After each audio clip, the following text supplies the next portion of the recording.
This is the first video for section 2.2 on the number of candidates matters. In this lecture, we'll be talking about preference lists.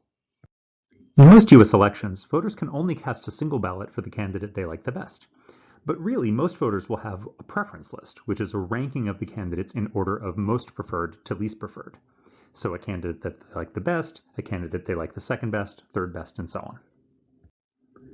So for example, let's suppose we're voting on what kind of snack we want to have with lunch, and there's three options: cookies, chips, or fruit. If your top choice is chips, then in a traditional election, all you would get to do is vote for chips and be done. But you might have a full preference order for all three candidates. You might like chips the best, cookies second best, and fruit third best. And so the way we're going to write that is by writing the candidates with greater than signs in between them. So the way that we read this is we would say, I like chips more than cookies, which I like more than fruit. So this sign greater than just means more than, or preferred more than.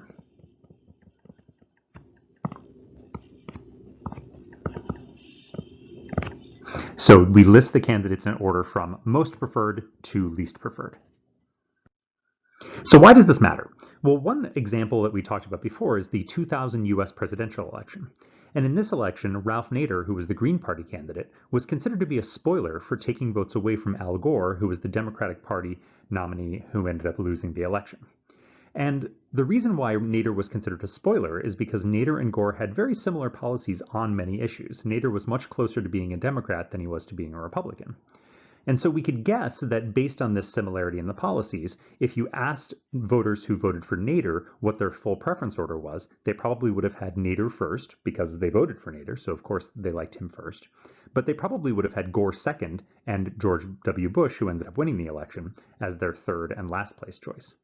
So the idea that those voters weren't able to express the fact that they liked Al Gore more than George W. Bush because their vote went to Ralph Nader. That's one of the reasons why we want to think about preference lists and ways that we can use those preference lists to help those voters express more of their preferences.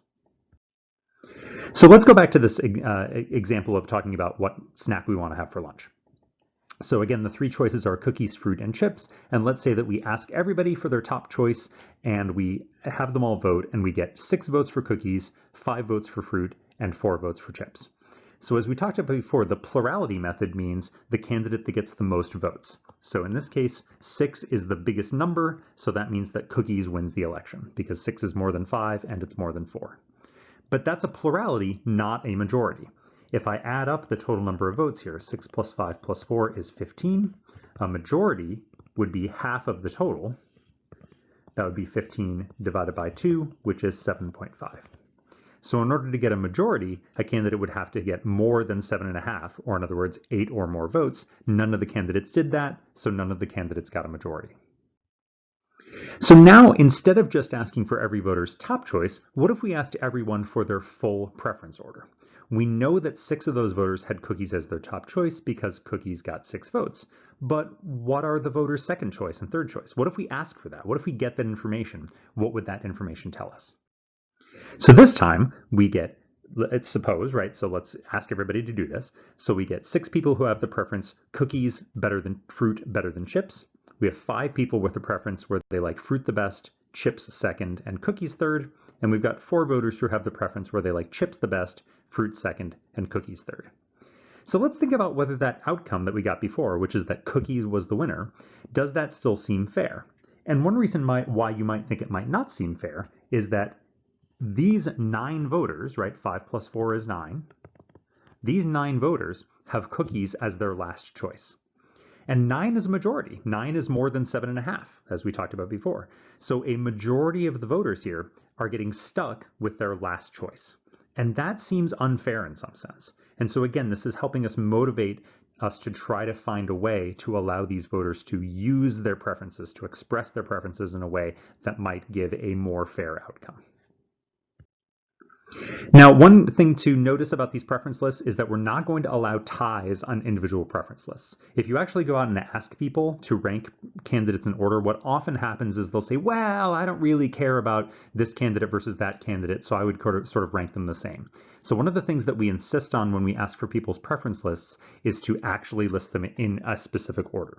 So you can imagine that you're having the voter fill out a ballot, and the ballot has a number one blank that they have to fill in with their number one candidate. Number two have to fill in the number two candidate, and every blank has to be filled in. So even if they don't really feel too strongly about maybe their, fourth versus fifth choice, they end up being forced to make some kind of decision there. So next time we're going to be talking about different ways of finding the winner of an election, and we're going to start by focusing on the case where we only have two candidates. Things do get quite a bit more complicated when we have more than two candidates. So we're going to start with two, where that's going to help us establish some terminology and some concepts, and then we're going to go to other methods for more candidates. And as we do that, we're going to be focusing on this idea of fairness.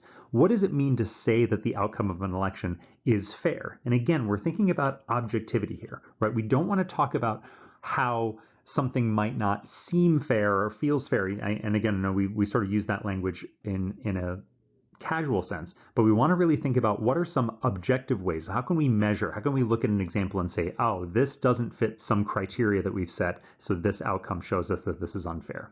That's going to be our focus.